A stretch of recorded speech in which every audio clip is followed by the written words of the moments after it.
Hey Mona, we are live. Hello, How are you doing Jeanette. tonight? Happy Hey, Wednesday. We getting. I'm happy getting a little bit. Wednesday. I'm getting a little bit of rain over on my side. How about you?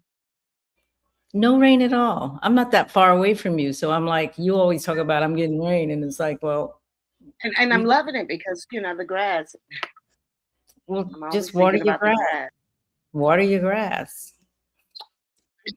I my sprinkler comes down twice a week, but it's just Mm, something with God water. I like that. I like that. So, hello everybody out there. We're just getting ready for the show tonight, Mona.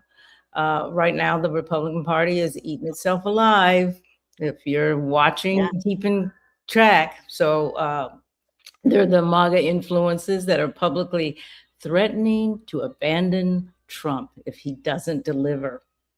Meanwhile, from what I can tell, Democrats want Black voters to just show up again for sure. with no reparations on the table, without a real housing plan, with no guarantees, as usual. And remember, we used to fight about that all the time.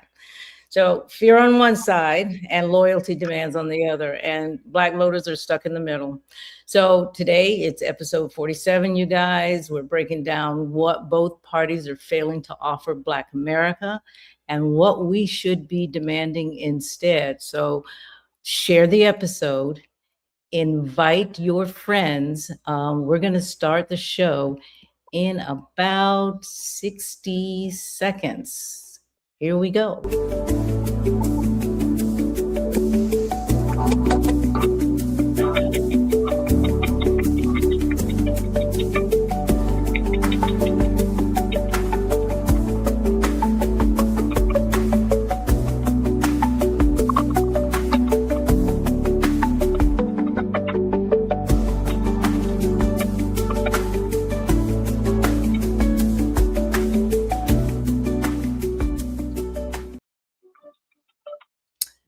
To the Black Independent, where we speak truth to power, unapologetically.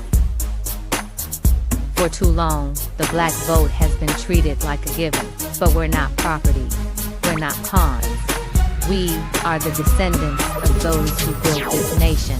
And now, we're demanding tangibles, not tokenism, because the era of blind loyalty is over.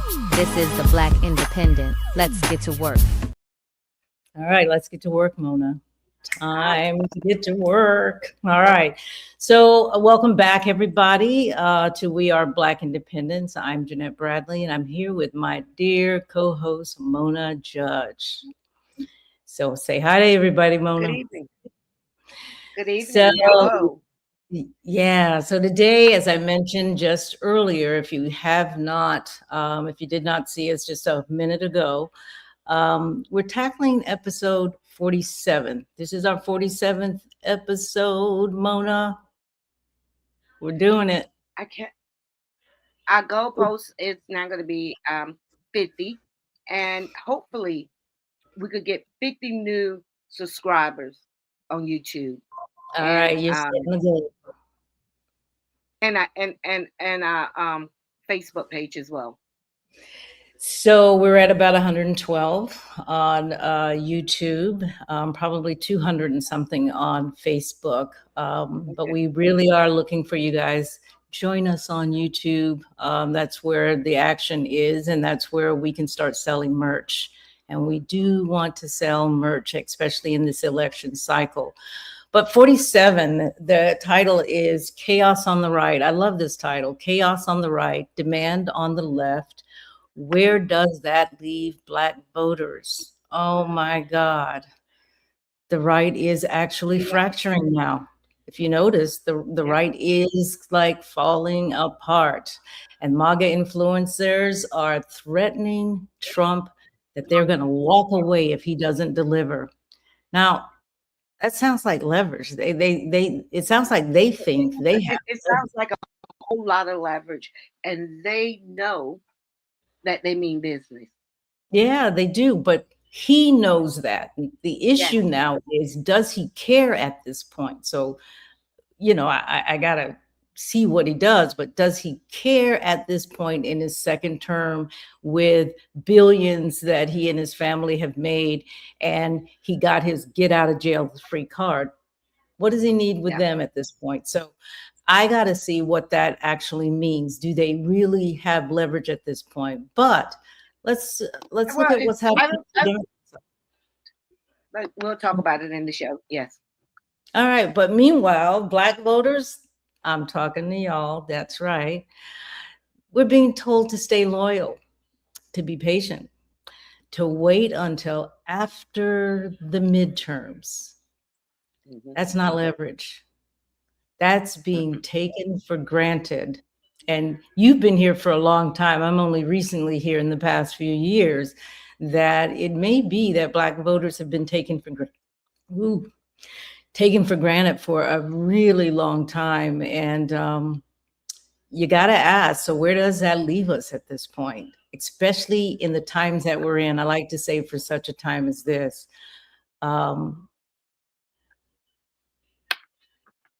I don't know.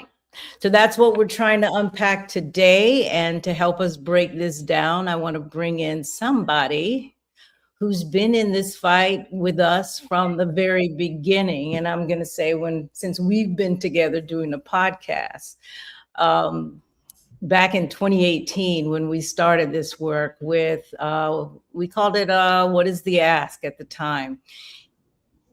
Albert was right there with us, asking the hard questions and demanding accountability. So he's a real longtime friend for both me and Mona. He's been deeply engaged in the movement. If I have a question, a hard question, Albert, pretty much, if he doesn't know it, he's going to go and do the research to find out what's the answer. And this is somebody that I have trusted, even when we weren't necessarily friends, and he used to be here in Tampa. I found myself trusting everything that he said, because he really holds the people around him accountable to the cause. So he's never been afraid to speak truth to power. So welcome back to the table, Albert Fields. Always glad to be here.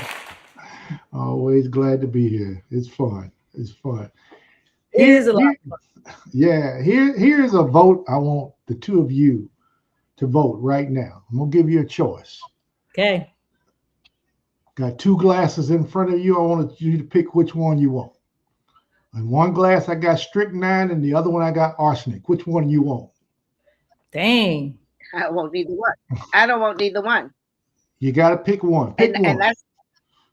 And that's usually how I do it. Neither one is going to serve us well. I mean, both will kill us. Right. And well, so now you can't choose. Are we using it for our enemy, or would it harm us? It's going to be for you. It's going to be for you. You got to pick one. I want you to vote on strychnine or arsenic. Now, let me shorten it for you, because you both understand that either one is going to kill you. Yeah. Just replace strychnine and arsenic with Republican and Democrat, and you got the same result. Okay, that's what's going on in America today. H. Rap Brown. Yeah, I'm telling you, H. Rap Brown, who you might know now as Jamil El-Amin, he just passed away recently.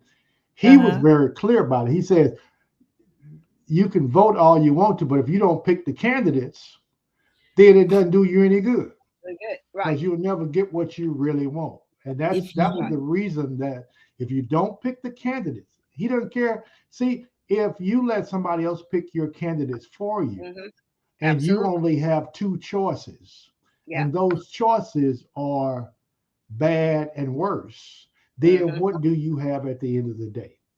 So we keep talking about this idea of voting. It sounds like a good idea until you step back and realize what we've gotten for it. Right. All my life, I really thought I had a choice. I really thought I was choosing who that next president could or could not be. And you're telling me or or city council person, but you get such a pushback, particularly from Black leaders, the Black Caucus, if you say both parties are the same. I mean, you get such pushback from that. And You've got I history. often say that, and I often feel that.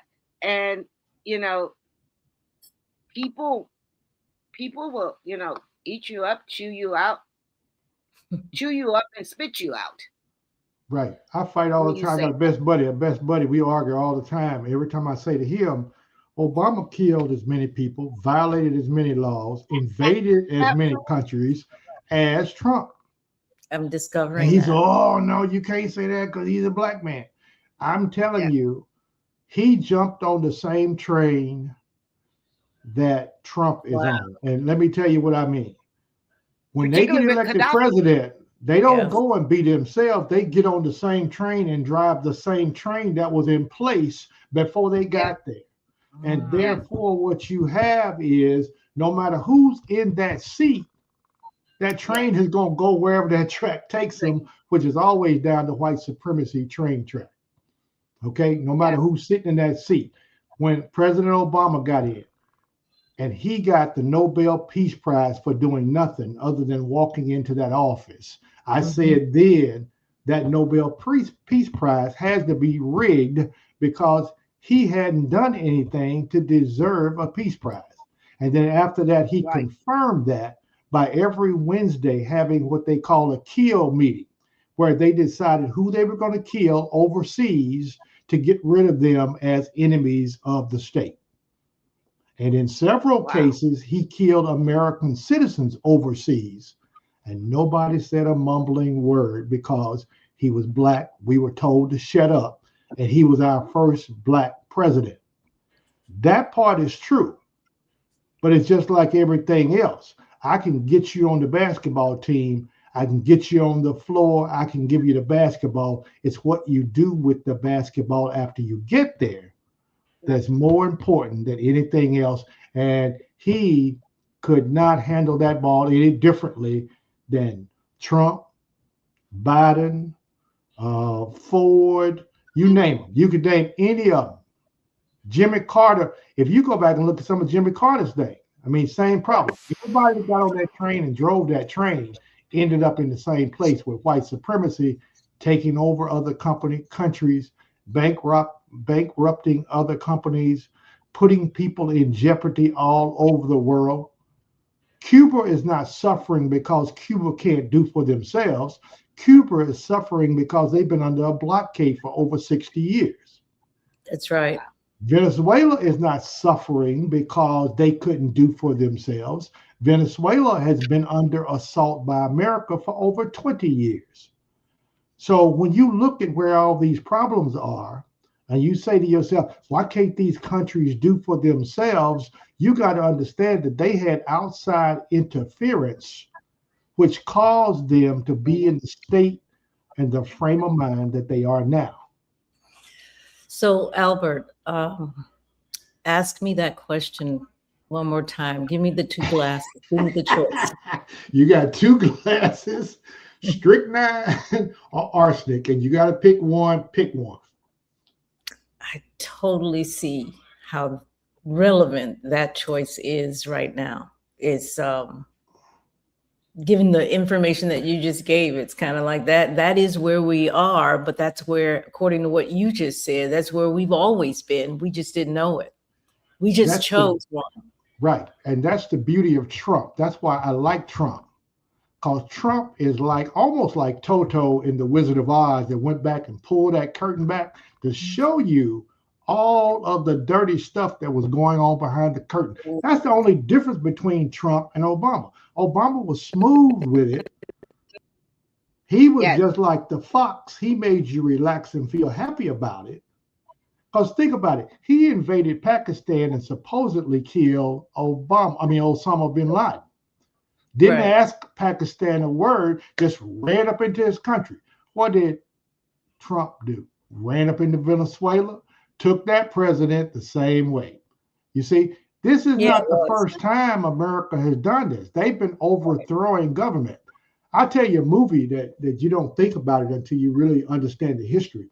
Mission Impossible is about America overthrowing governments all over the world. Mm. And the movie came out and they made it so luscious and beautiful that you wanted to help them overthrow it. I know they How many romanticize times- it. Yeah. Think Right. about it. How many times did you cheer? Romanticize How many- that. yeah. How many times did you cheer for Tom Cruise? Right, right. Yeah. But he was over somewhere overthrowing a government with the pretense of weapons of mass destruction or that they were narco terrorists. You know, it was always some pretense, and nobody ever came up with the proof that what they did was true. Yeah. Okay. Yeah. So Yeah. let me ask you this, Albert. And you're right. So Trump, I think this time might be an eye opener for all of us, because It is. after Charlie Kirk killing, I just been following a lot of Candace Owens, a lot of the right podcasters, and when we hear that America will go to Venezuela, maybe start up some of the chaos over there, the opposition. Isn't Israel doing that, paying these people to do and say what they want and keep the confusion going on in America as well? Trump announced we are sending CIA agents into Venezuela to Yep. create chaos. Chaos, And yes, nobody said a mumbling word. right. You see, you got to ask yourself why. Iran is another good case. Iran, just the other day, they supposedly have all this upheaval and this protest, right? Trump said he was really rooting for the rioters. Netanyahu said he was really rooting for the rioters. And at that point, it made a yellow flag go up and it said something's wrong if they're rooting for the rioters. Right. Well, you go back and you Right. look very closely, they have sent people into Iran as well to create a disturbance Right. because they are worried about Iran getting bigger and That's better. correct. Yeah. And you know what they're getting bigger and better off of? When they stop the oil in Venezuela, now the Chinese and everybody else are buying the oil from Iran. That makes Iran stronger. It makes them richer. And who's afraid of Iran? Israel. Israel, yes. You see? So all of this, once they show you who they are, pay attention after that, because they will show you over and over and over again. And I applaud Trump every time he tells you. I mean, he just comes out and says it. Well, Yeah. tell you what I'm going to do. If you don't act right, I'm just going to go to Greenland. I'm just going to take your land. Denmark, Right. you're not going to have a say in this. Nobody's going to have a say in this because I've been so successful in all these other ventures, and I've proved how big and bad we are. And what's that famous line from the movie with Denzel? Godzilla ain't got nothing on me. You see, that's what Trump is saying, but that's what all the previous presidents have said also. They just did it quietly. Absolutely. Absolutely. Absolutely. Yeah. So so it's back to voting. How is voting going to help us? Because as your show started out, on the right-hand side, you got craziness. On the left-hand side, you got stupid. And here we are sitting in the middle. And what we are sitting in between, I want you to get this picture very clear. The left side is a railroad track. The right side is the other part of the railroad track. And we're laying there across that track. What's going to happen? You see, they're going to run Train right gonna run over. us over. And both, by the way, both wheels keep rolling. The Democrats don't change and the Republicans don't change, but the wheels keep rolling in the same way. They keep rolling over us. Yes. And it's time for Black folks to start saying, look, when is our turn? You know, enough of this. Again, by the way, because we have had a couple of turns, and every time we get up they figure out a way to give us another step backwards or whatever like that. So, you know, those are the things to me that you got to consider when you're looking at getting us black folk to get in line. The Democrats already said, wait till the midterms. Well, the Republicans have already shut that down because they just had a Supreme Court ruling that said they can jerry rig any districts that they want to rig so that they have the advantage. Yeah. Guess what? They don't need to rig about 5 districts. And when I say districts, I mean Texas, Michigan, Illinois, Florida, one other. There are five what they call swing vote kind of things. And if you can get those, if you can take care of those, the rest of them they don't care about. Well, I think you've got the jerry rigging as one tool, but they also have control of the technology, in my opinion. So I don't know that we can ever have a free and fair election.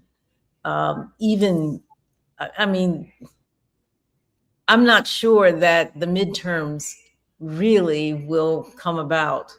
And if it does happen, it's going to be more akin to what we see in Russia.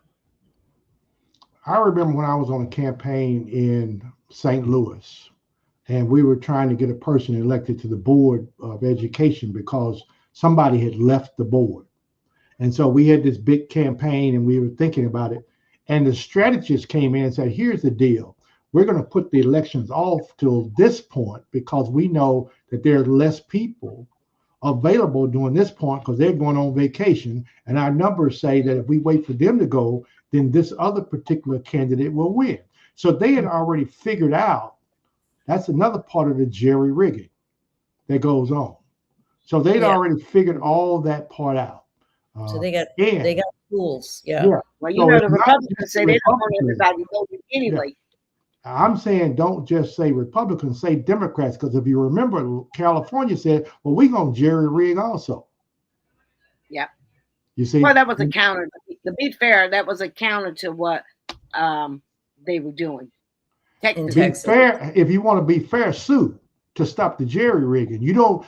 Somebody's come and steal from you, so you go, well, I guess I'll go steal from somebody else. That's not to being fair. The fair is stop the thief. You see, but the fair too for them, and to be fair to them, I'm going with you on this one, Mona. He went to the voters, right? Texas did not go to the voters; they just did it. He went to the voters to say, okay, we decided on the committees or what have you, but here's what's happening in Texas. So we need to do, but you decide. So they put it to the voters and the voters decide to gerrymander to match Texas. Let me give you those two. Let me go give you those 2 drinks again, because you obviously weren't paying attention when I started out. You know, voting ain't what did it. They already had the minute he said, look, this is what we're going to do, he had kind of manufactured the situation to make it happen. And that's why I said it's not just Republicans. The Democrats, the reason that they're able to gerrymander now is the Democrats know that whenever they get in power, they want to have the same ability, and therefore they wouldn't change the law, because you could have changed the law when you were in charge as Democrats, but you didn't, right? Because you wanted to guarantee your right to be just the bigger thief than the other one. You see, let me tell you, let me shift gears and tell you how Democrats do black folk, and we don't even think about it. Jasmine Crockett was the biggest voice at the end of last year, the first of this year, just lambasting Trump, lambasting all the evil going on in the legislation. And she was the one that was saying we need to have ethics. And she was just on it. Angry black woman, come back, would do anything. Told Miss Green she'll pull her hair out by the roots if she didn't like it. You know, that kind of thing. But when it came time for them to hire the chairperson of the ethics committee, she was so far down the list that she had to go ahead out of embarrassment and back out of that race. And drop out. The white boys, the white boys said, hey, She can talk all she wants to, but we're going to control the ethics. We can't afford to allow her to be chairperson. And not one CBC member, okay, that's that Congressional Black Caucus. Not one person stood up and said, do you see how racist this is? Because she was leading the charge. She was kicking Trump's butt. But they said, no, no. We ain't having no angry black woman up here asking and talking about running the rules correctly. Well, that's pretty much when I pulled away, probably in 2013, when I realized all we are good is for support and a vote. Yeah. All she's good for. Yeah. Even if you hear all the chatter about now her running for Senate of Texas, and that you hear Democrats saying they don't think she will be able, white Democrat, I heard this white gay Democrat telling people not to send money to her because she has no chance of winning. They've always said that about Democrats. We can vote for you guys. No, but see, she's fighting just to stay alive, because now they've taken her seat. She won't even have a congressional seat anymore. They're going to lose 5 black folk in Texas as a result of this gerrymandering. So she's now thinking, because now that she's been a star on YouTube, and that somehow because she has great comebacks, and she does have some great comebacks, and they are cute and funny. And then white boy said, no, let me explain how life works in the fast lane. You either driving Miss Daisy or you serving a tea. Now, which one is it? You take your choice, Jasmine, but you will not be in the back seat with Miss Daisy being driven around. You know, that I think we have been so blinded as black people that we miss that part of the scenario. And if we ever wake up and really say, okay, guys, look, we ain't winning at that game right there. So we either got to go find another game, or we got to figure out a way to change these rules. Otherwise, all you're doing is just walking along, riding on the same train in the back of the train, in the last car, while they continue to drive along. You know, they'll tell the lie. Well, the Republicans are in charge right now. They control the Senate. They control the House. They have the presidency. We've been in that same position as Democrats. And I say we loosely, just because black folks are a part of that dream. We've been at that point where we were in the majority in all 3 of the houses, and we did absolutely nothing. Nothing. And I was so happy when Trump came back around. When Trump walked through the door, he was signing so many executive orders. I think they had to put his hand in a cast because he was getting carpal tunnel. He was signing so many get out of here cards, you know, just signing, you know. And we keep saying, ooh, how can he do that? Ooh, Trump, ooh. Trump letting you know what everybody else has been doing all along. And the only problem is, we have not stopped to say thank you, Trump, for letting us know why and how all this is going on. Right. You are right. 100%. You are right in terms of Trump getting in there and exposing what we kind of knew was going on, but now it's front and center where everybody should and can be able to see it. Man. I'm just saying, when you look at the game, I call it all the time the World Federation of Wrestling, where on one time the Democrats are the bad guys, sometimes the Republicans are the bad guys. But in the final analysis, they both are the same because they get into the same locker room, they dress in the same locker room, and they practice together to come up with the act that they put on. Yeah, because I say at the end of the day, right now, white men are winning, whether they're Republican or Democrats. Did you hear the news guy? The news guy said there were like 3 or 4 Republicans that voted with the Democrats to have enough votes to get the tapes released for Epstein. And the Republic and the news guy said, well, you know, the 3 guys that voted, they had to draw straws, and the ones with the least liability were allowed to vote against it to allow that to happen. So they even planned that. And everybody was going, ooh, the Republicans finally broke ranks. No, it was part of the game. It is part of the game. They always do that. Both sides do that. Yeah, they go, okay, Mona is the big dog. Nobody can touch Mona. Therefore, let her vote against it. Ain't nobody going to say nothing to Mona. Oh, you can't do Jeanette because she's up for election. If you do her, she's not going to win. That's a game. The World Federation. Go watch wrestling sometime. Everybody knows it's fake, but the whole place is packed, Mona. Go watch the wrestling sometime. I used to follow wrestling down here at the Armory. You know, we used to go. And I do know how back then, of course, we all thought it was real. Everybody wanted to be Hogan and all of this stuff. But yeah, we didn't know it was a script back then.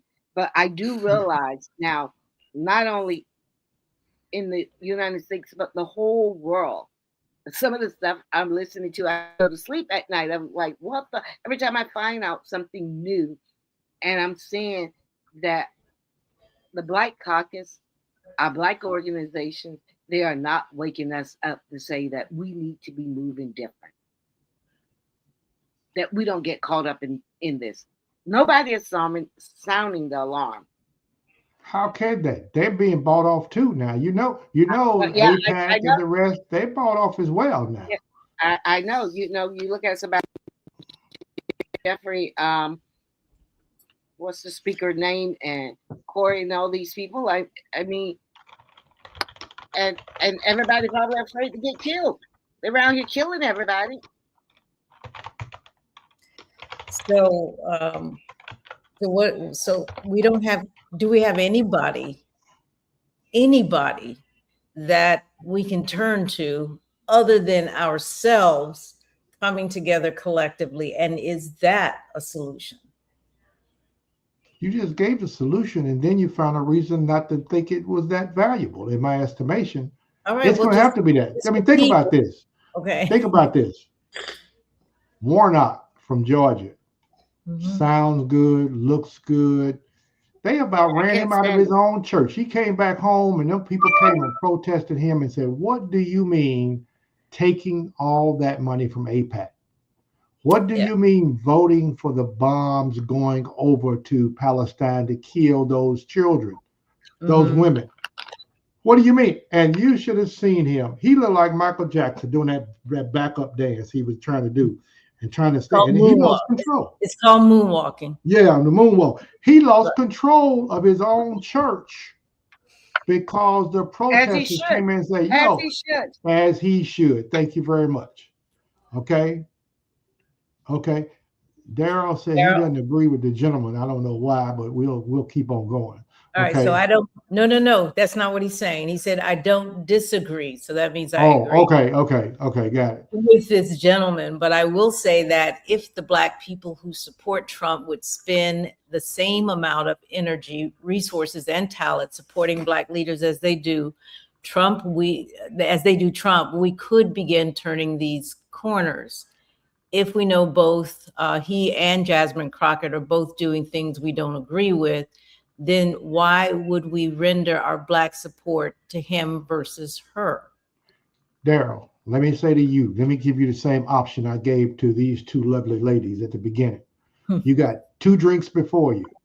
One is strychnine, one is arsenic. Now you pick which one you want. You got to pick one. In other words, it doesn't make any difference if it's Jasmine or Trump. You're going to end up in the same place because they're both riding that same white supremacist train down the same track that goes the same way toward white men being in charge. And until you disrupt that, cause a derailment, cause the train to go off the track, or find something else to ride, you're going to end up in the same place. Whether Jasmine is sitting there, if she wins, you're still going to be sitting there because she outnumbered, and all she's going to be able to do is have some funny punchlines and some fast comebacks like sisters know how to do. You know. So what is the disruption? Okay, we're asking kind of the same question. Jeanette, we think we're on the same page. How does that look? First, you got to recognize the need to disrupt. I haven't heard enough people. Anytime people say, I like this, but whatever they said before the but, you got to discount. Okay, that's just a general rule of language when you're out here selling stuff and somebody says, oh yeah, I want to buy this, but then you know that whatever coming after the but is more important than what came before the but. And we've got too many buts attached to what we do. Oh, you can't say anything about, I like Obama, but you know, we can't say anything about him, even though he's killed folks. We can't say anything about it because he's our first black. And, you know, we can't talk about that. Ooh, I don't want to vote for Kamala because, you know, she ain't quite black. She's something else. But, you know, it's always a but to keep us from understanding. So until we get knowledge and understanding, until we get knowledge and understanding, it doesn't make any difference what I say. You know, I could come on here and say, hey, I got an idea. And in fact, I did it about a year or so ago. What did I say? Stand down on the vote. I said, stand down on the vote. And folks went, yeah, that sounds good, but I tell you who had another person that had another good idea, and she's chicking out too. Karen Hunter on XM Radio. And I called her out on that. She denied it. She had this party of Lincoln. And man, she had me sold. I was like on top of and she was and then it looked like Ben Carson was going to have enough support to get in there and run for president. And she started thinking the crazy thinking that we never wanted to think. Oh, he ain't qualified. Are you serious? Are you really serious? Do you really think they have qualified people? George Bush, he was sitting around reformed cocaine addict.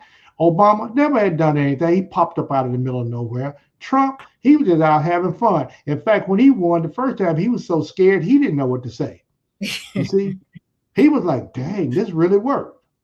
And you're going to talk about qualifications, but that's what people do instead of saying, here's a plan that will disrupt this train. It will knock it off its side and make people start anew. That's the part that I'm saying. Is this similar to, let's say, what the Heritage Foundation did when they began creating their agenda for whoever was sitting in that seat? Because they are disrupting quite a bit. The Heritage Foundation is a continuation of the foundation of this country. Mm-hmm. Since its very beginning, there were 54 women. Well, you think they're disrupting something, and I'm saying they're improving on an old technique of domination and control of the rich and famous.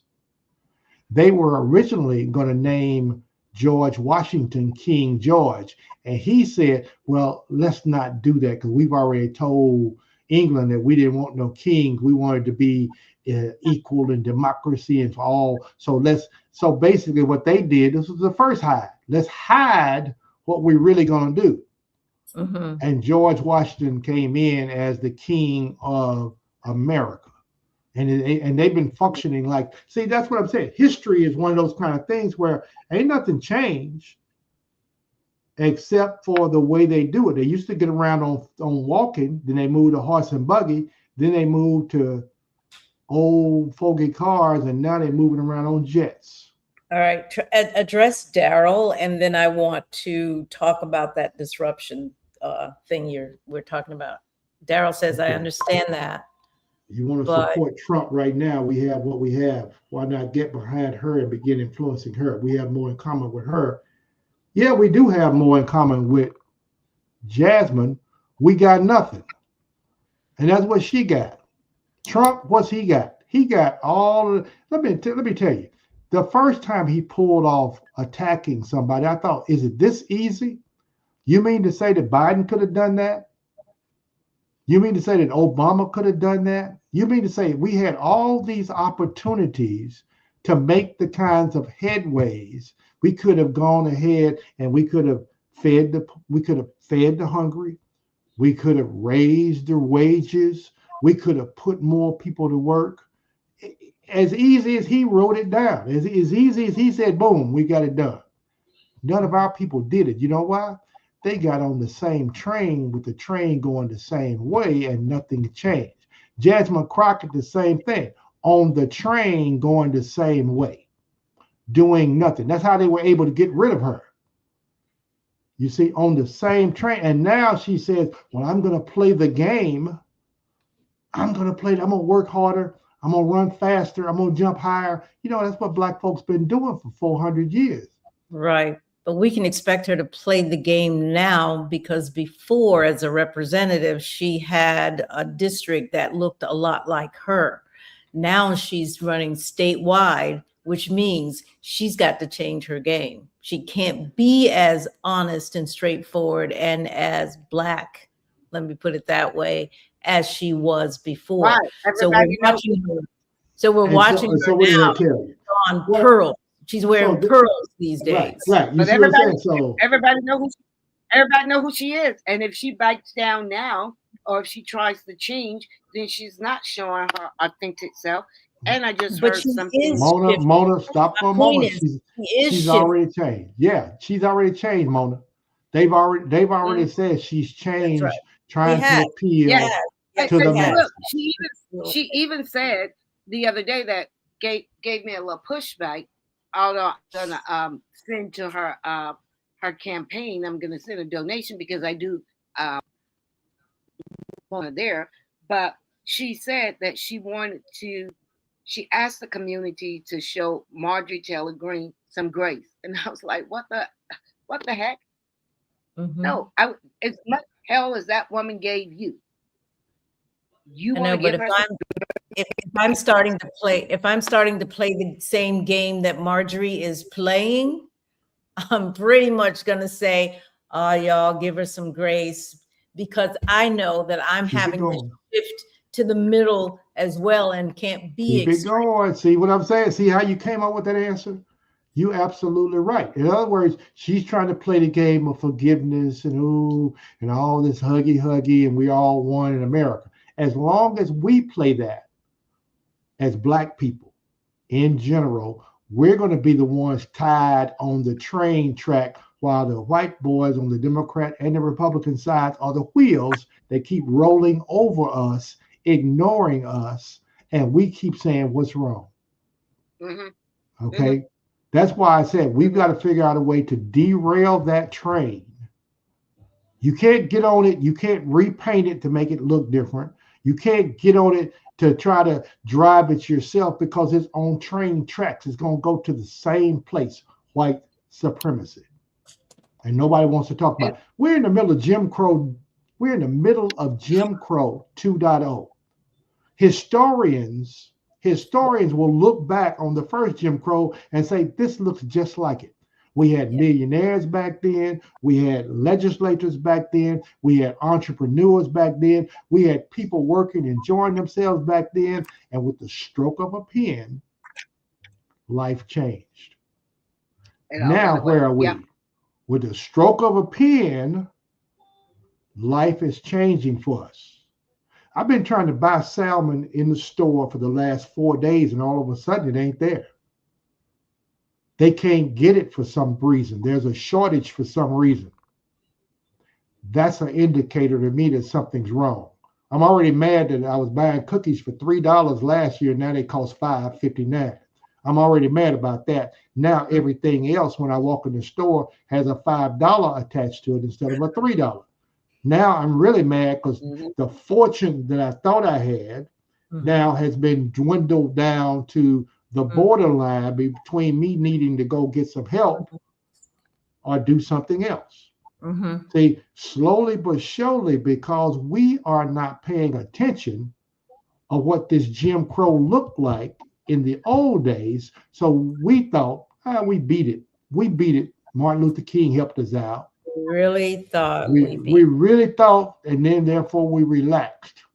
Unfortunately, you forget what Khalid Muhammad used to say. He used to say, Very simply, he said, you kill them, you bury them, you dig them up, you kill them again, then you bury them again, then you dig them up and kill them again. In other words, he was saying they are relentless in their pursuit for what they want to do in terms of keeping in charge. One thing, because I'm going to put up Daryl's next comment to you. I like the dialogue going back and forth. But when you say that you support Trump, what exactly do you mean? Because I feel like you like the fact that he has sort of opened the Pandora's box, and we could all see how the sausage is made.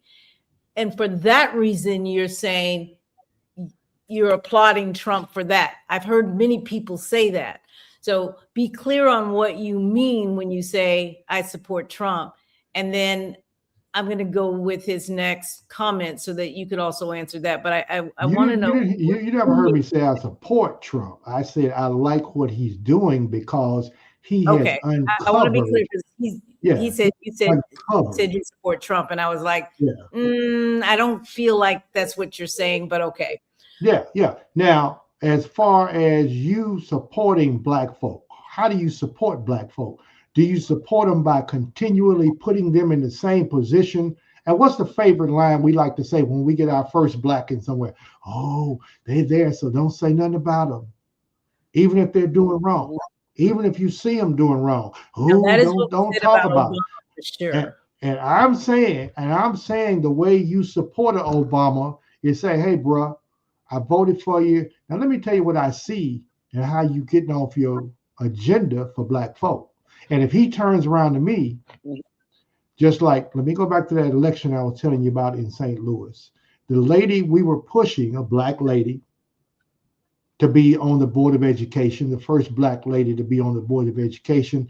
The first time she did a vote against Black folks in that school, I called, I said, hey, we got behind you and we voted for you and we got you in this office. And you know what her response was? She said, I never said I was for Black folk.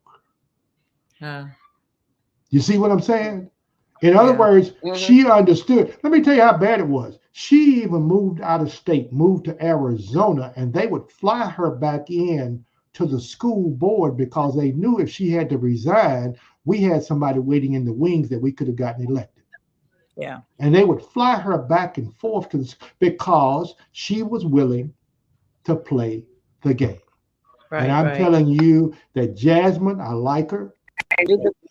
I believe that she is getting ready to play the game to try to get elected. And if she plays the game to get elected, guess what that means?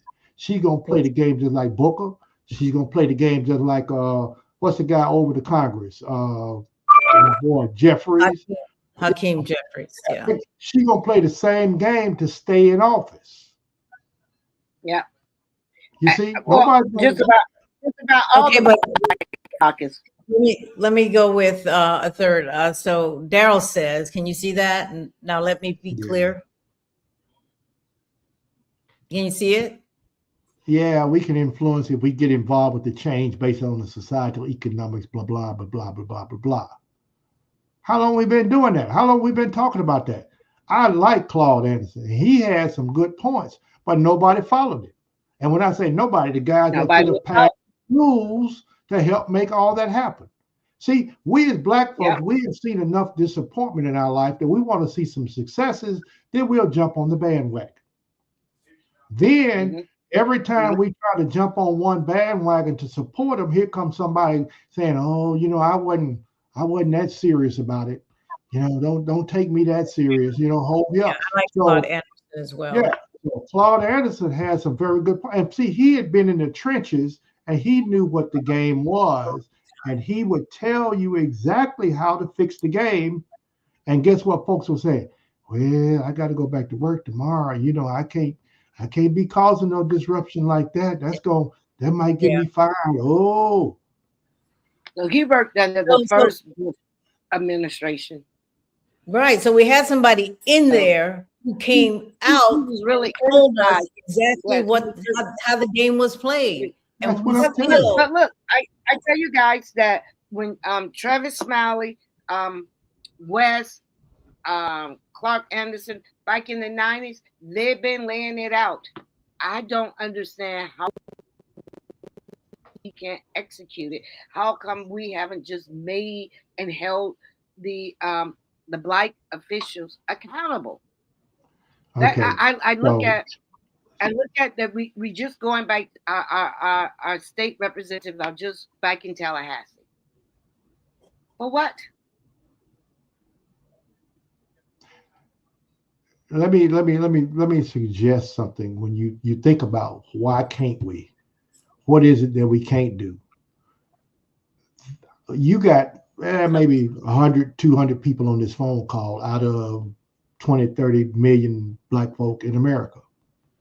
And what are the rest of the people listening to? They're listening to everyday media. And the everyday media is telling them a different story. They're saying that if you black folk are not doing good, then put it off on yourself. Don't put it off on us. We gave you every opportunity. We freed you, and look what you've done. All you can do is lay around. Now, they forget to tell the part about how they jerry-rigged the job market. They created the conditions. Yeah, they forget to tell the part about how they manufactured all of the hurdles that we had to jump, and many of us still tried to jump those hurdles, and some of us made it over there. They forget the fact that sometimes they picked and chose people to put out in front just to kind of thumb our nose in their face by saying, see, if Oprah can make it, anybody can make it. You see, not telling the rest of the story that Oprah said, okay, I'm willing to play this game right here to get to where I need to go to in this business. Mm-hmm. Mm-hmm. We have got to come together and understand that as long as we want to get on this train, we're going to end up in the same place. So the answer is, how do you disrupt this train? How do you disrupt? Let me show you. Let train? me show you a picture, and you tell me how we're gonna do it.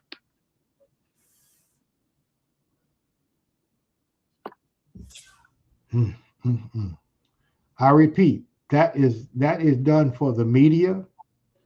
That works for the media. I can take you right. No, I tell you what, Mona, in your business, some of your clients that come through your business, they will sit in there and say some things to you that I know you want to cut their hair off. They're so crazy, because they look at pictures like this and they say, see, y'all, come on now. Pelosi, come on now. If she can do this, I know we can. If Clyburn can do it, I know we can. All you got to do is just work harder, run faster, jump higher, and you'll be all right too, because that's what happens in America. Everybody has a chance to pull themselves up by the boots. Tell that to all those South American countries that have been skillfully manipulated. Tell that to Cuba, where they have been kept from being exactly who they are. Tell that to Iran. Tell that to the Palestinians. Tell that to the east and the west side of Tampa. They create conditions that they cause it. They cause whatever the issue is because they create the condition for it. Because you still are riding on their train.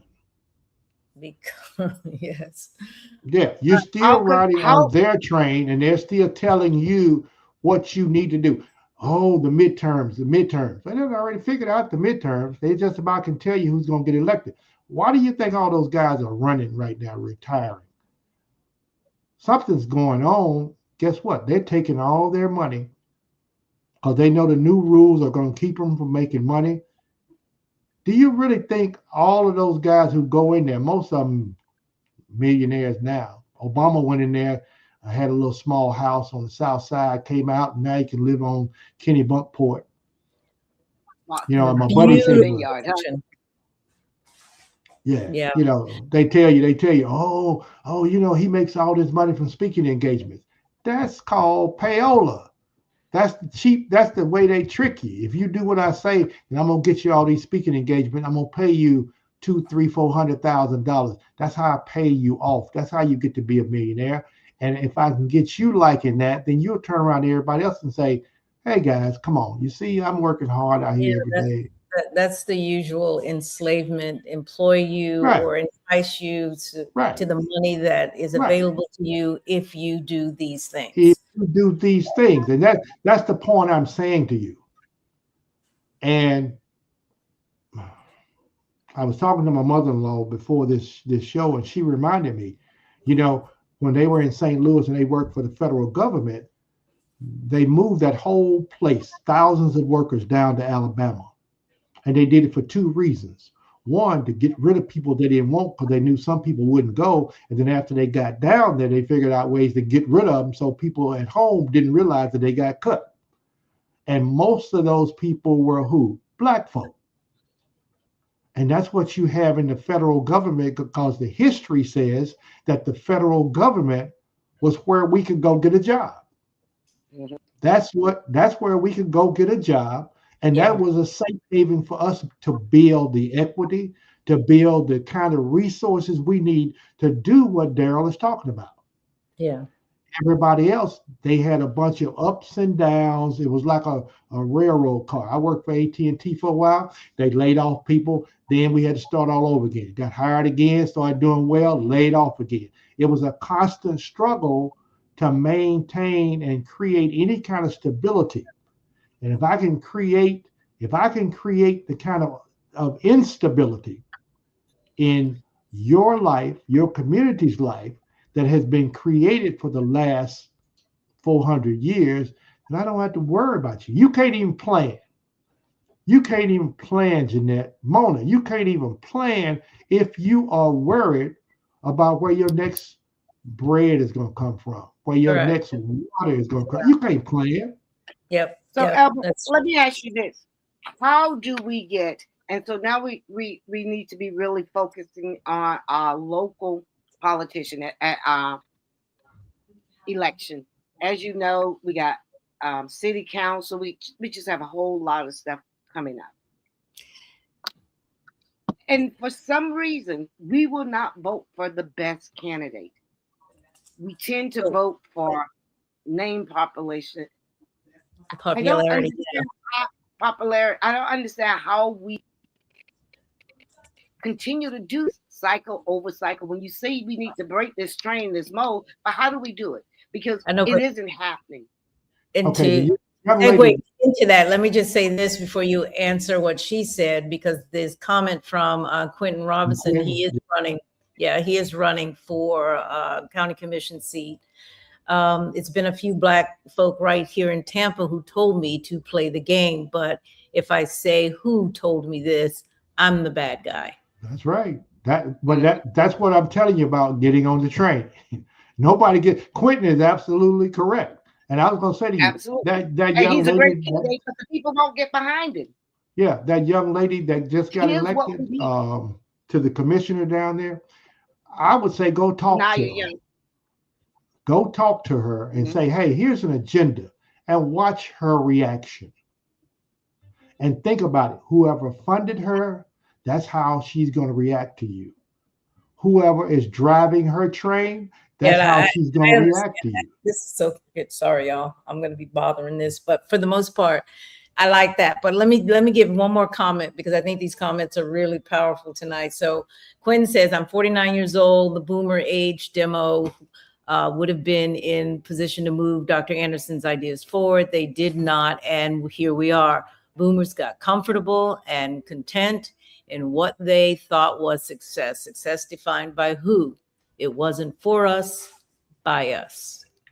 When we came up, what they say? Go to college, get a degree, come out, get a good job. Get a good job. Get a good job. That was the message from that group. When we were growing up, that was the message. Get a good job. And that's what we did. As I got older and I began to look at the structure of what's going on, I realized they were following what America was telling everybody to do. Right. Go work for somebody. Right. Okay? Go work for Mr. Charlie. They're the building our own. Yeah.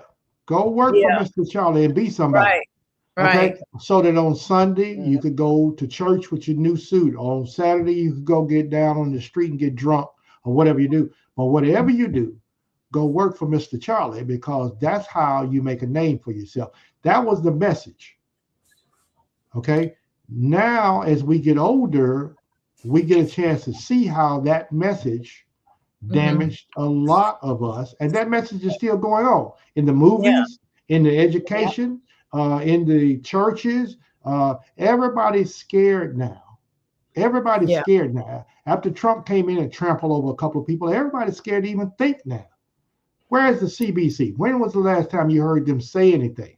Where are the Democrats? When was the last time you heard them stand up and say, enough of this foolishness? We are going to put an Article 10 or whatever that is on him. Right. We're going to get him out of it. They all did it together because they're riding the same train. Well, but to your we go do work see for that- somebody. I'm sorry, Mona. I just gotta. To your go work for somebody. We had a guest last just a few days ago that pretty much said, yeah, go work for somebody, learn everything you can, and then go create your own, so that you become a creator and not just somebody who works for somebody. So you can go work for somebody for a while, learn what you need to learn, and then go and be a creator rather than not. So, but boomers, us, we just went to go work for somebody. I remember having that dream as a senior in high school. I'm going to go and do this, and then I'm going to go and work for these people, and I'll be set. That's what I said. There was no steps beyond that, because that wasn't the dream. The dream was to go work for the white man. Right. Exactly. Well, that's what I'm saying to you now in terms of, is it good? Is it bad? That's the message that's being sent to each of us every day through all of the educational systems that we go through. We are trained to be support. And our job is to figure out a way that we can derail this train. And I know you keep asking me, well, what are some of the things you can do? Okay, right now, America is in a recession, and you're not hearing about the recession. So you better start thinking in terms, as these prices are going up, how are you going to survive? So think about it in terms of sitting around with your friends instead of trying to see who can wear the most red bottom shoes or smoke the biggest cigar. You might want to start sitting around saying, well, if these prices go up, how are we going to handle this? What are we going to do to make those ends meet? And then, because if I get you back to the beginning of you just surviving, like those Palestinian people are every day, babies freezing out under tents in the middle of winter. If I can get you to that point, I don't have to worry about you changing this system. I don't have to worry about you running for office. I don't even have to worry about you wanting to pass laws. All I gotta do is worry about you. Where am I gonna bury you when you die a pauper? So that's why I keep saying derail this train. Okay. Yeah. People always would say, well, Albert, where is the silver lining in all this? The silver lining is I just told you what your problem is. Okay. If you keep eating that salt, you're going to die. If you keep eating that sugar, you're going to lose a leg. Now, but that's so good. Well, once again, I just told you what your problem was, and I just told you how to solve it. The question is, do you have the resilience? Do you have the fortitude to say, I actually want to live and begin to take steps to correct those things that are hurting you? That's what the real question comes down to. Yes. No, Let's switch to ICE. What do you think effect will be on Black Americans, or is? I tell you what, had we been in that car where that young lady got killed, I bet you we would have acted totally different. You see, I bet you we wouldn't have been running off at the mouth of that guy. Now, Right. Did she have the right to do that under the Constitution? Yes. Big deal. Bring her back now then, since she was so right. I'm just saying, black folks know how to handle themselves. Yeah, The but she one thought, that you ought to, yeah, the one you ought to be talking about is that brother in LA who was out there New Year's night just shooting a gun up in the air like most black, like a lot of people, not most, but like a lot of people do, just shooting it. And the ICE agent decided, well, I'm gonna go out there and find out why this black man got a gun. right. See, you understand the train there? You understand the ICE agent living that dream of what And this black man doing with a so- gun. So we only heard about that after Renee. After the young lady got killed in Minneapolis. Yeah. That's right. And so what? They live in the same neighborhood? Where was that? The ICE agent lives somewhere in the complex. He hears the gunfire. He goes and gets his gun, walks out there and says, "Hey boy, put that gun down." You know, who you calling a boy? And I'm making up the interaction, but basically this is the attitude. Boy, put that gun down. Boy said, man said, who you think you talking to? My name is Mr. Boy to you. He said, I told you once I'm gonna kill you. He said, I don't know you. Get away from me. Bam, bam. Mr. Porter is dead. Yeah, this reminds me of And I slave. think This is shot so him in the slave night. patrol. Huh? This is where the citizen Think he goes got out and thinks that he can just go and shoot up black folks just because he said so. He wasn't even on duty. Right. He wasn't even on duty. But that's what I'm saying to you now. Right. Our And he was situation, sleeping in his our house. our situation is such we got to recognize those things Yeah. and understand what that means Yeah. and then adapt to it. We're constantly adapting, needless to say, to stay alive. Sure. You hear what I'm saying? Just to stay alive. But that's all we're doing is surviving. Right. And if that's all you're living, doing, I don't surviving. have to worry about you disrupting my train. Okay, I can just keep rolling right along. Democrats and Republicans all getting to the same spot because we're just having a good time.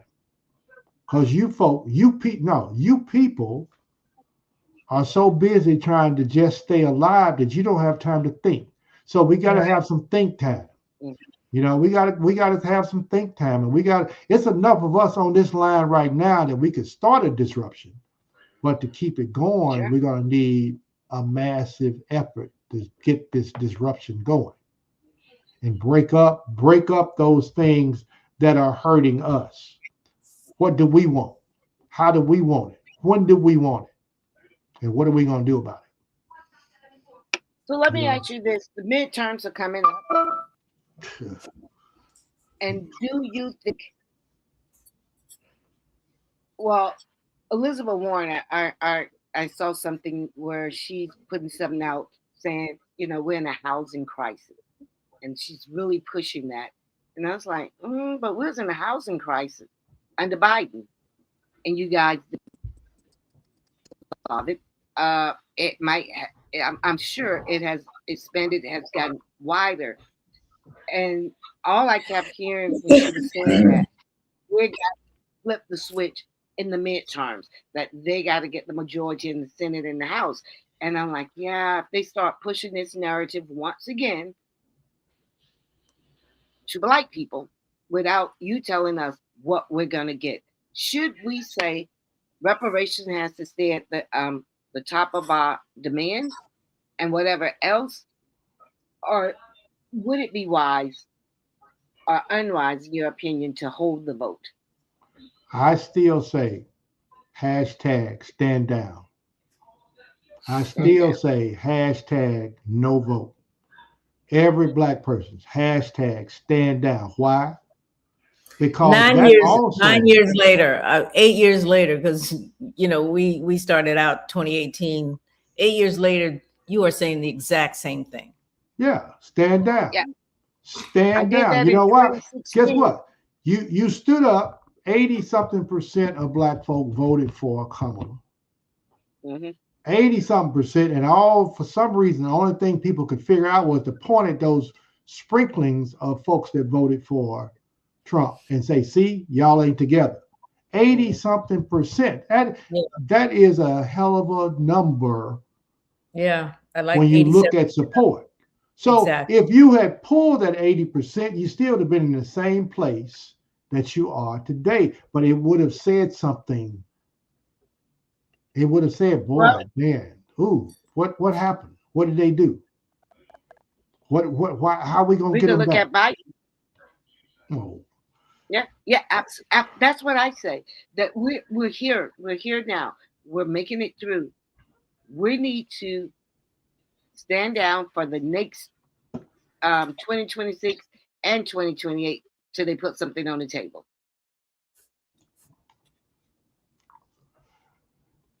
Dr. Asa Hilliard said that you can take an old boat and paint it any color you want. It will still be an old boat. Yeah. And the best way you're Well, going to make a Yvette Carnell, difference in the world is to get a new boat. Mhm. Figure out a way to Yvette, get a new boat. Even if it's a Yvette, small dinghy, if it's your boat, you get a chance to paddle that sucker wherever you want to. it's your But boat. the idea that we continue to ride on the Titanic while it sinks, while the rich folk get off, and you do remember that story. See, they didn't really focus on that part, but the rich folk got off and they told all the other people to keep playing the music while they sank. Yeah. We are the band on the Titanic, and I'm saying we need to get off. We should have been Yeah. the first one. We should have taken them little rich guys, because you know they couldn't fight. Take them little rich folk, throw them over the side, and get us a boat and keep going. But Yeah. On the stand down, I'm sort of the move different. So it's not as direct as your stand down, but it is to move different, and that is to stop being loyal to a party that is giving you nothing, but move over to, let's say, independent, and then develop what your demands are, and then push for your own agenda. So you are moving different by pushing for your own agenda and saying to them, if we can agree on these things, we will vote with you. So it's the same thing, except it's more, here's what we're going to do. And you're actually doing it. So people see that you're doing it. Standing down might be a little difficult for most Black folk. That's all I'm saying. Well, Yvette Carnell, the first Moving time different is hard enough. It's hard enough. So I don't know. the first time I heard it was probably in 2013 or 2016. I can't remember. But vote down ballot and not the president. And that's standing down. Well, yeah. But still, hear you know, you. we got all these other issues. You're on We mute. have I all can't hear. Why is he on mute? Oh, I'm Here, I'm going to get him off. I got it. What I'm Okay. saying to you is January 1st is a very difficult time for most people, because that's when you're supposed to start your new year and make resolutions and go on your diets and get everything together. And you find out that January 1st, just like December 31st, unless you commit. Yeah. Okay, that's all I'm saying to you. You know, that's why I got broad strokes on what need to be done. But the main thing is you got to commit, because it's gonna be a little rough giving up that donut. It's gonna be a little rough giving up that steak or that drink, that one drink you eat before you go to bed. You know, it's gonna be a little rough. But in the long run, see, if you're looking at the long run for your life, you give it up because it's that important to you. Same way with these politics. You may have to give up a few things that you don't want to give up, because in the long run, as the young man said, had the boomers gone ahead and done what they were supposed to do, we might not be talking about this right now. Yeah. But because the boomers bought into let's be a part of America, you see what we got. Yeah, that's true. Okay. So Quentin says voting is transactional for everybody but us. What do we do as a people group to get either party to push a Black agenda? And Kevin says it's always something to vote for, 100%. All right. My answer is stand down. Go find you a dinghy, find you another boat, because this ship that you're riding on has got a hole in it. And it's getting ready to start showing now in the recession. It's going to start showing with what Trump is doing that he doesn't know, he doesn't have an off switch. I think he is broke, so you're going to start seeing a lot of things start happening, and you're not going to understand why, because you're going to keep saying, well, I played the game. I did what I was supposed to do, and I'm still behind. We have got to decide that we're going to be for black folk. Okay? And that doesn't mean we're going to vote for them. I love that. Yeah, I love that. I don't know if you listen to Shahid Bowles or Bowen or something like that. Oh, yeah. He's a Muslim guy who really is from Ireland. Yeah, I know him. Right. So he pretty much said that regardless of who's in the seat, and it happens to be Trump right now, the job was to oversee the decline of America. And a lot of what Trump is doing, albeit many of you hate him, he's doing what anybody else would have had, to your point earlier of it didn't matter the president, they all go and overturn some government or whatever because they're riding the train. And the train right now, according to him, and Mona, you might want to tee up this particular video, but the train right now it happens to be Trump driving it, but what is happening now would have likely happened anyway. So let's just play this, and then about Trump is that he can package the dismantling of American empire as the building of American empire. That's what he's doing, because you have to sell to your demographic, and Americans are not the most mature, the most realistic, the most responsible people in the world, the most well acquainted with history and so forth. So you cannot possibly sell America's necessary downsizing and the managed erosion of America and the hollowing out of America. As you know, we've made a lot of bad choices for a very long time. We've only ever really made short-term plans for the future. So it turns out that there's a lot of unavoidable, necessary changes that have to be made at your expense. You can't really sell that to the American public. You can't tell the American public that consequences are a thing. That demographic of political consumers simply cannot compute a message like that. Because look, what Trump is going to do, what he is doing, and what he will do, these are all things that were going to happen anyway, with or without him. He's just the one who's selling it to you as a good thing. That's his job. He's like the guy at a company who's designated as the one to deliver the bad news to you that you're going to be let go. And you designate him for that job because he has a way of presenting it to you. He has a way of presenting to you being fired as the greatest opportunity of your life, all the new horizons that you're going to be able to pursue and so on. That's Trump. That's Trump's job.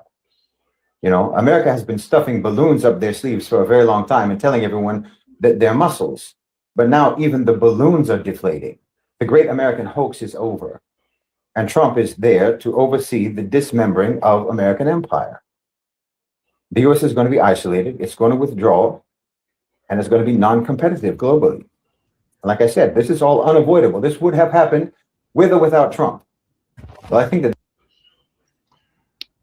I just saw a video by Richard Wolff, who's an economist, and he says that for the last 40 to 50 years, America has been spending more than they've been bringing in, and they've been living off their debt because they keep making money.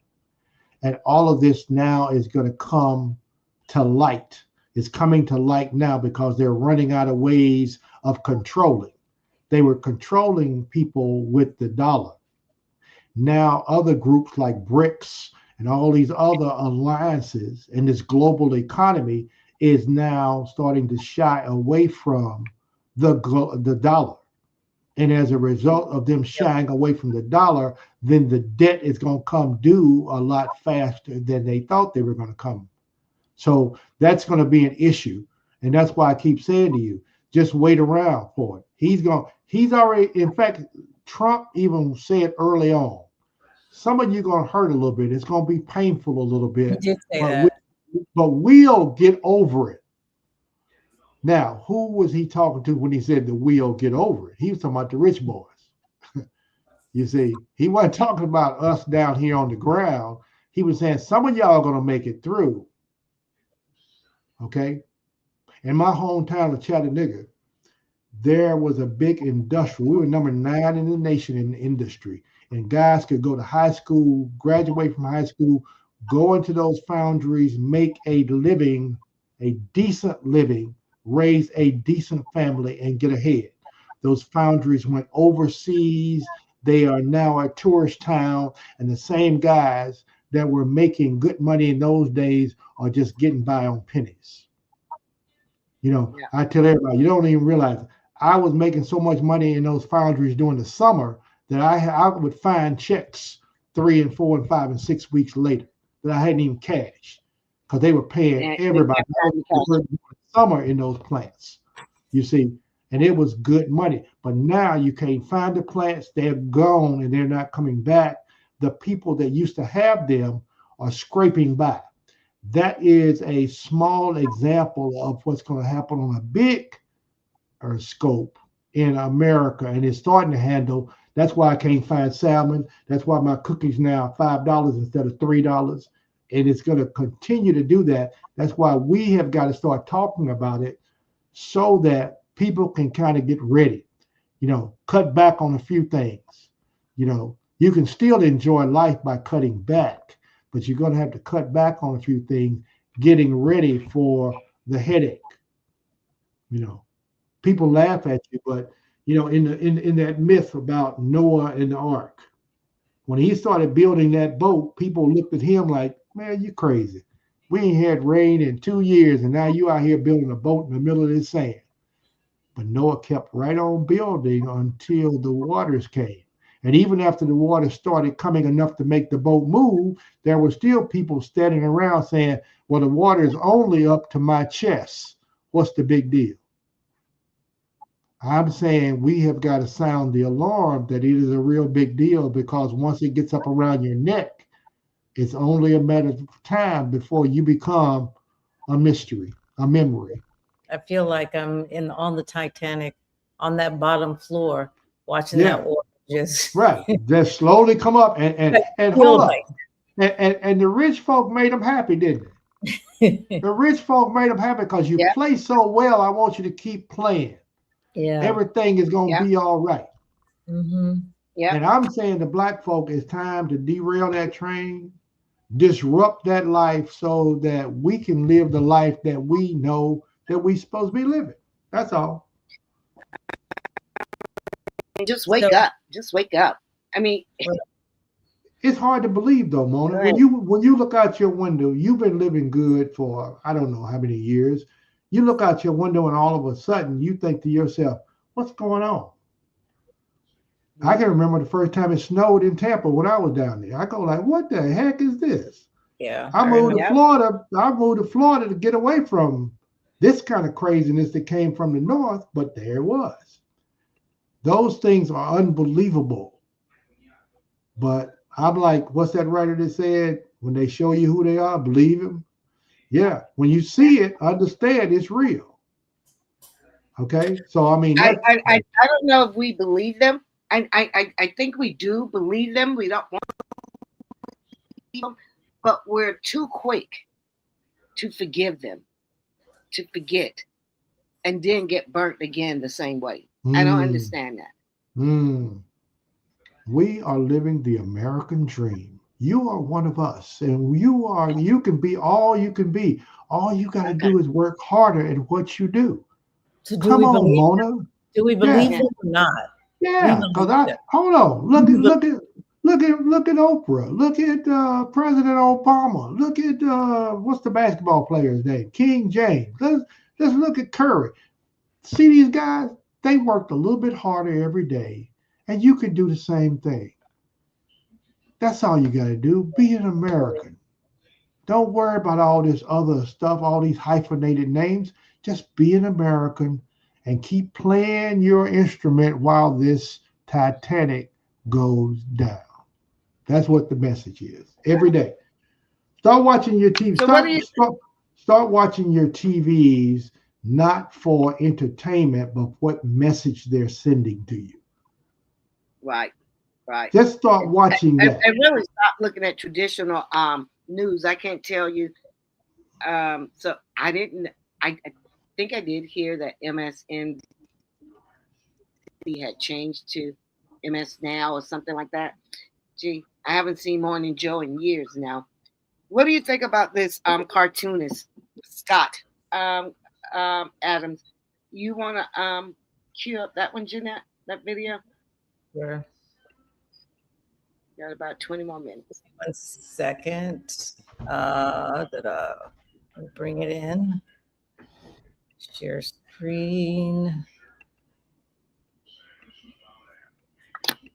Said that it's okay to be white. So what was there to be unhappy about? Well, apparently Scott Adams was furious about the other 47%. Why couldn't it be 100? Now, this poll that he was so exercised over was conducted by Rasmussen, which means it might as well have been conducted by 3 lobotomized billy goats. And speaking of lobotomized, Scott Adams, who has been an inveterate racist for decades, and anyone with half a brain could tell it, he figured that this poll would provide him with cover to finally say some of the anti-black stuff that he's been wanting to say exactly the way that he's been wanting to say it. He said that as a result of this poll, half of Black America hates white people, and that means black people are a hate group. That's what he actually said. Never mind the fact that it's okay to be white started as a white supremacist alt-right meme, which he had to have known, as did Rasmussen. Adams then continued his garbage take by saying that white people need to get the hell away from black people, that black people need to focus on education, and he's tired of seeing video after video of black Americans beating up non-black citizens. Apparently, he hasn't been paying attention to the news at all for the last 6 or 7 years. Basically, he took all the anti-black bile that he's been poorly concealing for the last 3 decades, and he just came right out and said it. And now he's been dropped by most newspapers and even his own publishing syndicate. Now, it's unclear whether or not Scott Adams was unaware or not, but while he had his head up Tucker Carlson's behind, American neighborhoods and communities are totally segregated based on race right now. Most of white America doesn't live anywhere near black people. Now, unless Adams is advocating for white people to leave the planet Earth and go to the moon, I would love to see him volunteer first. There is no further that white people as a group can move to get away from black people in America. Scott Adams is so racist that in the 30 years he's been drawing his comic strip, he hasn't even had black people in it. And that's been for decades now. It seems to me that he's been hating black people long before this poll came out last week. But for me, the topper had to be when he said that white people shouldn't do anything for black people anymore. What the world is he talking about? First of all, what has Scott Adams done for anyone other than Scott Adams? And what has he ever done for black people? He won't even have black people in his comic strip. So where's all this help that we're supposed to be getting from the likes of the Scott Adams of the world, right? This is the white savior delusion at work. When you convince yourself that you're God's gift, you tell yourself the world would stop spinning on its axis without you and that black people can't do without you, when the reality is if Scott Adams and these other racists went away, black people could progress and prosper. Albert, Yeah. that is the tone I am hearing now amongst the right, Nick, and all of these white boys feeling threatened by us. Wow. That's been going on in America since day one. It's the movie Birth of a Nation. You can go back to that. You can go back to the bell curve. You can look up all kinds of statistics. There is a book that I had to go to the library to steal in St. Louis several years ago. So I hope the statute of limitations is gone. But it was called Even the Rat Was White. And what happened was they had the lie that black folks was dumber than white folks. Absolutely. And so in the Army, they had to give them these entry tests. And the black folks were outdoing the white folks so much that they would continually go and change the test questions until the black folks started doing worse. Right.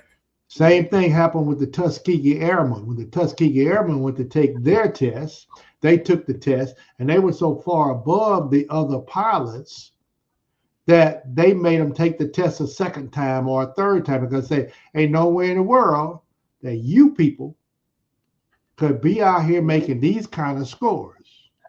You see, so this guy Scott, he's just following the American storyline that's been Playbook. going on since day one, and they need that storyline Sure. just so they can feel better about themselves. Because when they look around and they know every time we get into something, we normally are going to be pretty well up in the top end. They go like, "Well, dog, if they're nobody, how could that be?"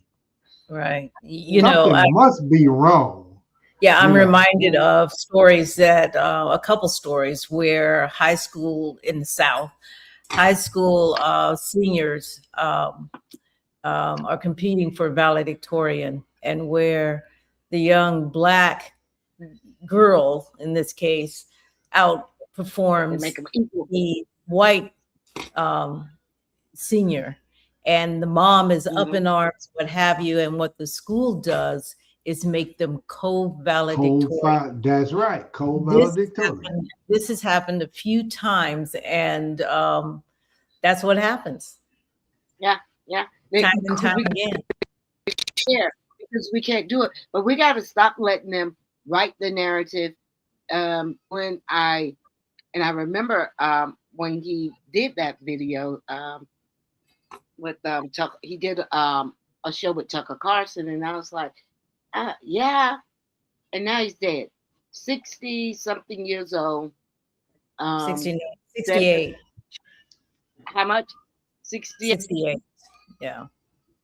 Pretty young. He said he changed his life. He's pretty young, changed his life. He found God. And I'm like, yeah, I think you're going to be finding Charlie Kirk wherever you go. The key, I think, we got to remember this.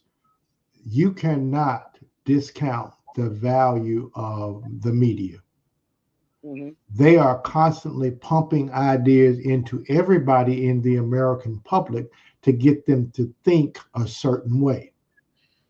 And if you ignore that, then you'll find yourself falling into the trap of repeating the very words against yourself.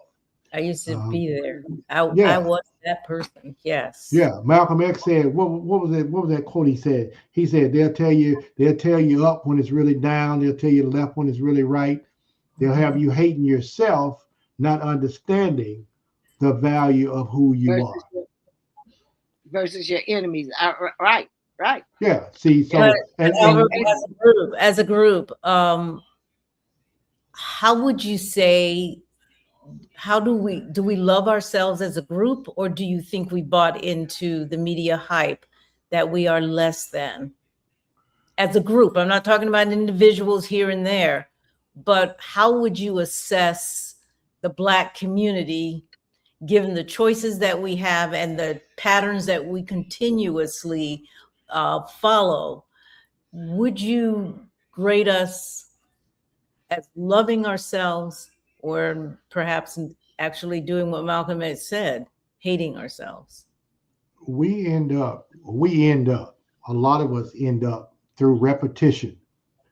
Even the people who say they're woke, even of the people that say they're Black power, you still end up, I can ride around during the Christmas time. Next thing I know, I'm thinking chestnuts roasting over and over. I'm going, what are you doing singing that song? But it's been conditioned for so many years. Jingle bells, jingle. That's cute. You know, what's that? Santa baby. You know, all of that is conditioned. Those are the easy ones to pick out. But think about the other conditioning that goes on in our life day in, day out. Mm-hmm. By all of your leaders, by all of your teachers, by all of your educators, by all of the police. By the systems that are in by place. The whole system that is in place that allows it's a lot of times it's just easier. You know, I used to fight wearing a seatbelt. If I want to die without wearing a seatbelt, that's my business. Okay. It should not be, it's not, you should not have to stop me and give me a ticket because I'm not worried. If I'm fool enough to want to go through that window, I don't know the value of it, that's me. But instead, what do? I go, look, just give in.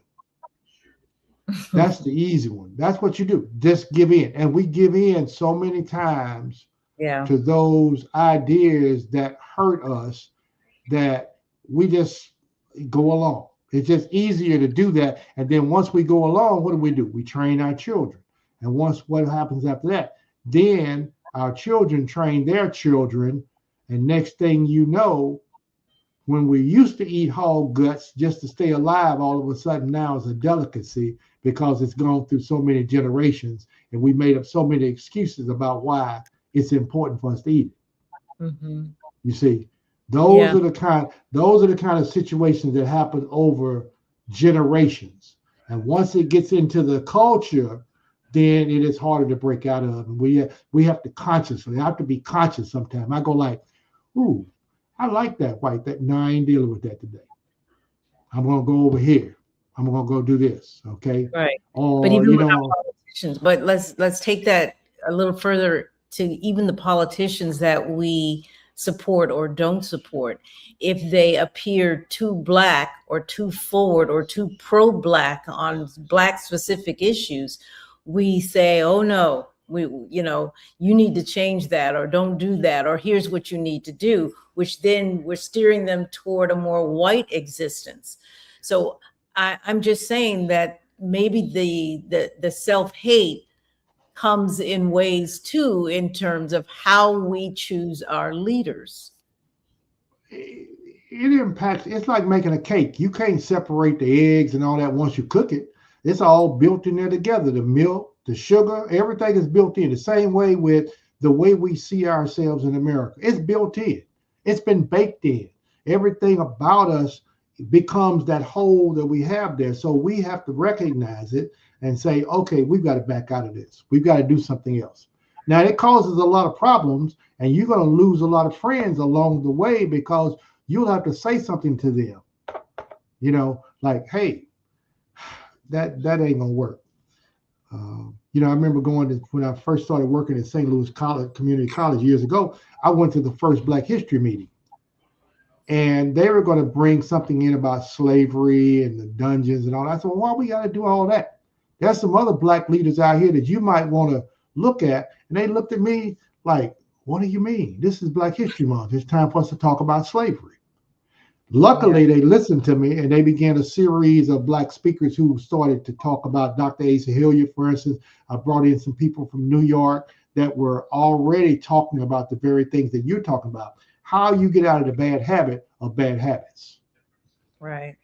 Okay. And so, in other words, what I'm saying, what is the answer on that? When you see it, gently say something about it. I didn't get up and say, hey, stupids. I just said, hey, why we do that? Why don't we use this as an alternative? They didn't have that. They didn't have it in their understanding. It wasn't in their DNA. So you got to have it. You got to have some knowledge, which means you got to read more than MSNBC or the Tampa Times or something like that. You got to go out to other sources and get a different perspective, because sometimes we still think the world is flat because that's the only thing we know. Yeah. When in reality, it is the importance of finding out what is happening. Well, what we should know and what we should have learned as a group, that these news organizations are bringing us the news that the 1% want us to hear. The narrative, whether it's on the left or the right. Right. And Joy Reid pretty much told us that after she left. You notice how those announcers are getting whiter and whiter? All the announcers on TV are getting whiter and whiter? Absolutely. Yeah. Not by chance. It's not by chance. If they're not white, just listen to the Black ones that stayed. Listen to how they are delivering the news. And it tells you a lot, because assimilation, you can be as dark as me, but I can pretty much figure out how to assimilate in such a way that I get to at least be around. Not that I can trust, but I could at least stick around with if I can make them as comfortable as possible. And that's the part I think gets us in trouble. Well, you have to The stick to idea script, that and you can't if we're deviate, nice and you enough, yourself. right? I think that's what gets us black people in trouble that are in places that can make a difference. We say, well, if I can just get them to like us enough, then Mhm. it'll be all right. You know, I'll be there. And so what you end up doing is you wind up playing their game a la Jasmine Crockett. You start wearing the pearls. You start toning down who Jasmine Crockett was when she started, and you started being a little more into the general population so that you can understand everybody's needs. And I love God and Jesus.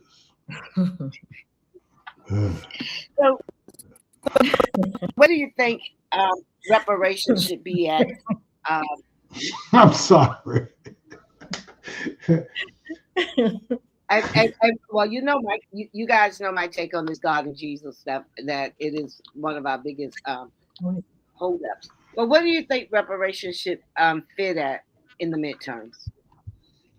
Midterms. And I mean, Midterm, just to any be on term, the agenda, any term. When is it going to Just- fit? Well, Any she term. means any terms, but for right now, Any should our term. politicians be just talking to always stay reparations? at the front. You're going to have a always hard is time getting black folk elected, let alone talking about reparations for black I'll folks. say, so what should happen in midterms coming up? Reparations, should it be their platform or no? It's a waste of time. You can go ahead and talk about it and make it sound good, and a couple of us will like it, but the reality is, But you said couple of us. yeah, a couple of us have brought it up and talked about it, and they looked at us like, yeah, okay, right. San Francisco passed a ruling that they were going to pay all those folk all those $1 million. They got it through every part of it, and then somebody stepped in and said, y'all crazy, we ain't paying you nothing.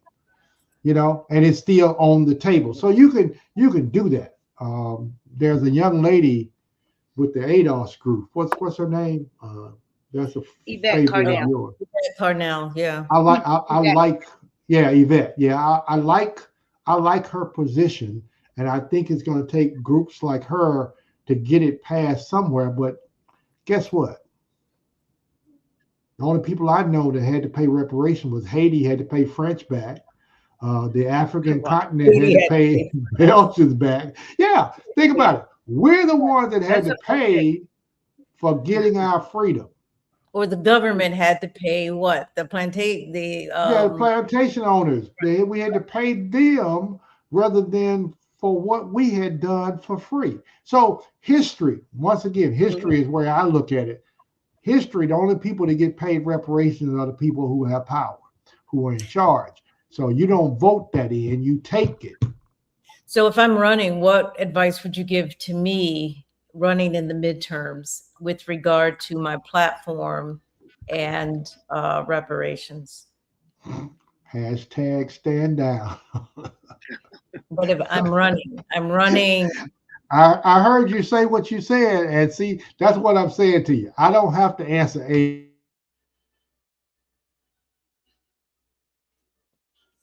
Okay, we cannot hear you. Just a second. I don't know why that is so. Oh, I keep putting myself on mute sometime rather than, whatever. Yeah. No, what I said was, I'm just talking. Okay, let me Come on, try to I can rewind. take it. I can take it. I can take it. I said, if you're running in the midterm, your platform, stand down. And that's just where we are at this particular point. And he's saying, but all the white folk are gonna get in. You're gonna be outnumbered anyway. Come on, you're gonna still be in there as a minority in number, having to kowtow to whatever they bring up. And when you bring up something, they're gonna be like, go away, Jeanette. You're only one vote. We got 5 over here. Well, let me ask you, how does reparation ever rise to the point where a politician, other than the Green Party, the politician can actually put it on their platform to say, how do we get to that point? So did you hear me say the part about San Francisco and how they got it passed? Yeah. You missed all that. Yeah, they got it all the way to the end and still no money. You see? So reparations, you can talk about it all you want to. My answer is I think Yvette and her group can work on that part. We as general population should be working on disrupting this train, knocking it off the track Okay. so that we quick, can give your closing remarks around that, because I want you to talk about what that looks like for us, if that is our direction, disrupting the train. I think we have got to continue. I would want you to consider this. We have got to continue to educate ourselves. We got to understand that when our opposition is in favor of something, we need to look with a different eye than we have done. We have got to say that if Trump is in favor of the protests in Iran, I wonder why. If we are going to get a better vision of who we are, we've got to have a better understanding of how the world is being treated, how the world is going, rather than what we know based upon the media here. The media right now is not controlled by the people. The media is controlled by money. And so we've got to break that chain and start finding other avenues. Somebody said to me the other day, "Oh, you just learning all this stuff on YouTube. You don't know anything. You're just learning on YouTube." How that's just another alternative way. Because the standard media is actually hired by the government to tell the stories that hurt us continually. We've got to figure out how to break that cycle. Absolutely. Find ways of getting together and explaining to people how it's going to benefit them, and then showing them. And it doesn't always mean you being in office. Jim Clyburn has been in office for 40, 50 years, 60 years maybe. And people ask him, what's he done? Yeah, that's the question. Don't get Mona started on Clyburn. You see what I'm saying? You got Jeffries, whose dad I know was a very Black empowered person who got fired in New York for his views on some stuff like that as a professor. I know he's turned over in his grave right now. He's not even dead. I understand how Jeffrey has said, "I'm going to make it. I'm going to get in there, and I'm going to do good." And when he got in there, he got paid. You see, so we've got to understand that, and every now and then we got to be strong enough and bold enough to say to these people that we put up there, "Hey, this is what we expect. Can you handle that?"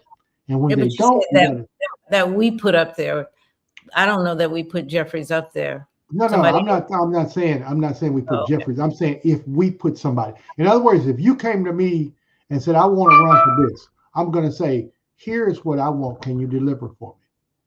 And if you get up there and don't do it, I come back to you and say, "Hey, Jeanette, I thought we discussed this."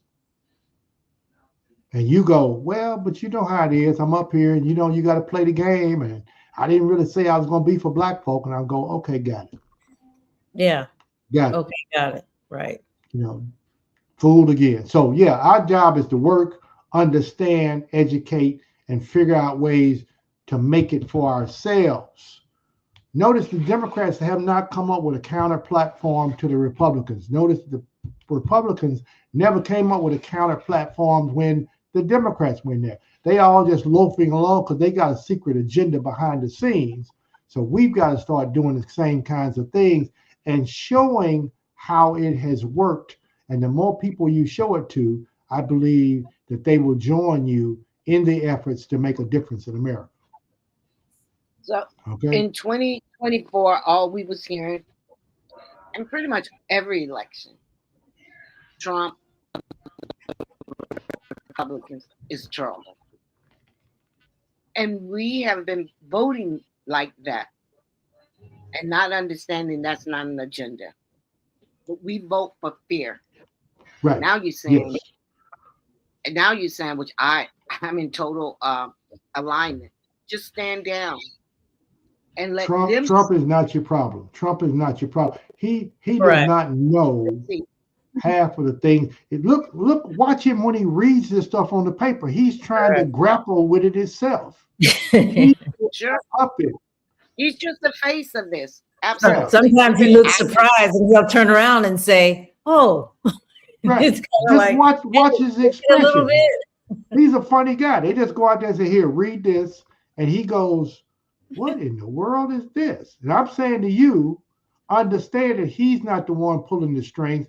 It is Sure. the conductors that have put that train system together, and you got to understand they're not him. He's just the face right now. And the next person that comes on, if they get on that same train, it's going to go the same way. So you got to work at disrupting the train. Wow. So, and Kevin put something up about the fact that country paid reparations to these various groups. It won't happen for us until we demand it. Kevin, look at history. Look at history. The people in Tulsa, Oklahoma, had all the documents, had all the paperwork, and had the woman sitting there in a wheelchair. And Oklahoma said, "I don't care what you say. We ain't paying her a dime. We ain't giving her one freaking penny." You know why they said that? Because they got the power. Now, if we had rolled up in there, you see, and took the reparations, which is what these other countries have done to us. Haiti didn't willingly give the money. The French said, "You owe us reparations." America said, "If you don't give them reparations, we're going to bomb you out the water." Yeah. You see, America helped France get that. When they went to Africa and they took over that area right there, South Africa is a good example. They said, "Nelson Mandela, you can be president. You can do whatever you want to, but we're not giving up the banks and we're not giving up the army. If you don't like that, we can go back to war because we don't care." Yeah, You but see? even look at Venezuela. When Trump talks about it, Trump says it's our oil. It's ours. They took our oil. It's like, where is the oil located? That's power. That's power.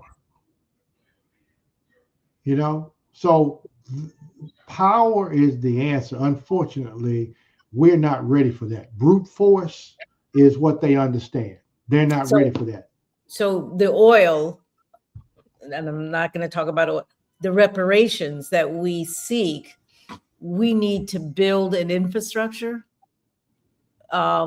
gain power in the in the political arena before we can even get to the question of reparations. And do we not expect that if Jasmine Crockett is running, reparations is not actually should not be key on her platform? It's not going to be key on the platform. Right, but we need to get her in there. No, and anybody else, we need to get them in there. And in the background, you've got the Yvette Carnells working on what that looks like when we have that opportunity to insert it into the conversation, the national conversation. Should we be playing a different game up front, understanding that we've got people working the sort of the project plan? You can call it Project 2028 or 2029 or 2030. Should we be smarter about this than trying to approach this with a 2x4? Because the demand with a 2x4 does not seem to be working, is all I'm saying. I haven't seen a demand with a 2x4. I have not seen us go into a situation where we took reparations now. No, you talk about reparations. That ain't a 2x4. 2x4 is when you go take reparations. You see, that's what America did. That's what France did. That's what Britain did. Go look at the history. See, the history will tell you. See what I'm saying? We don't have the power to do that. And even France needed America to say to Haiti, "Hey, you don't do this, we're going to bomb the whatever out of you," which is what Trump is also saying to Venezuela and perhaps Cuba in a few days. So I'm saying, Black folks, you need to build that power base somewhere before you can go talking reparations. Otherwise, I'm saying I'm gonna close what I open up with. Yeah, we You do gotta- need to. We Yeah, need you to. you got two choices before you today: strychnine and arson. And as long as you keep choosing one of those, you're gonna end up in the same place that your mama did, that your grandmama did, that your great grandmama did, because you are not willing to go that extra mile to plan long term. We have not had a history of being able to plan long term, though, Yeah, that's because of the disruption that we've had in our community. good. Good word. And so, to create the kind of stability you need, we start working on now and generations coming before and explaining to them. Otherwise, if they buy into the American dream, they will always be driving Miss Daisy or serving Miss Daisy T. Okay, and that's my final word. It's a great word Thank you, Albert. to end on. Powerful Yes. conversation as always, and I'm hoping that the viewers really understood that the conversations need to be different and they need to be more pointed to the issues that we are facing. It's one of the reasons why we invited Albert, because we know he's always going to come 100% with a conversation that might make you think, or in some cases, for some of you, might make you a little bit uncomfortable. We are not here to make you comfortable. We're here to move an agenda forward with the people that look like us. So, Albert, you did not disappoint. Thank you. Glad I could be of help. Good night, my brother. See, Good night. Always good to have him. Always good Oh my conversation. gosh. Yeah, I I- respect the conversation that he brings forth, because he always understands what's happening. I could call Yeah. him up and it's like I can ask him a question and generally he knows exactly what I'm talking about. So thank you to the listening audience. You guys have also been very, very awesome with the comments and having the dialogue with our guests tonight. We're going to try to do more of it. So